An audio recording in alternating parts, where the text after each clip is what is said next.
শনি মঙ্গলবার দিদুন ইদানিং ফিল করছে দিদুনের বুকটা ঠিক ভারী হয়ে আসতো রাত 2টোর পর, মানে পাথর কেউ চাপা দিয়ে রেখেছে বুকের ওপরে। তো তখন নিঃশ্বাস নিতেও কষ্ট হতো।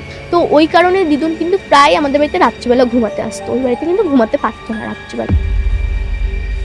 আমি বড় হয়ে গিয়েছি, আমার ভাই হয়েছে, আমার দিদুন হঠাৎ করে অসুস্থ। দিদুনকে ডাক্তার দেখালো, ওষুধ খেতে বলেছে, ডাক্তার বলেছে ঠিক হয়ে যাবে। আস্তে আস্তে একটা দিক দিদুনের লেগে গেল, মানে কোনো হ্যাঁ কোনো সার নেই, না কোনো সার নেই, কোনো স্ট্রোক না। ওই জিনিসটাও কিন্তু খুব আস্তে ভাবে হলো।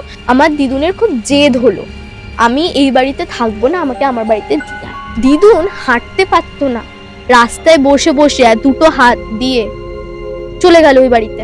মামা মারলো ওই অবস্থায় দিদুনকে। এসেছো কেন তুমি এই বাড়িতে, কি করতে এসেছো? ঠিক কথাই বলতেন, অবশ্যই জন্মটা নিয়ে।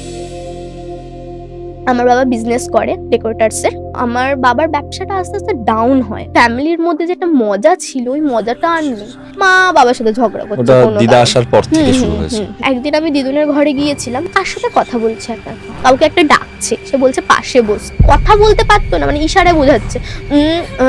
কথা বলতো আর কাঁদতো। খাওয়া দাওয়া পুরো বন্ধ করে দিয়েছিল। 3 দিন তোর পেছে, শরীরটা পুরো বেঁকে গিয়েছিল, পুরো মুখ উল্টো দিকে, পা উল্টো দিকে, কোমরটা পুরো এরকম পুরো জেড হয়ে গিয়েছিল। তারপরে উনি মারা যায়।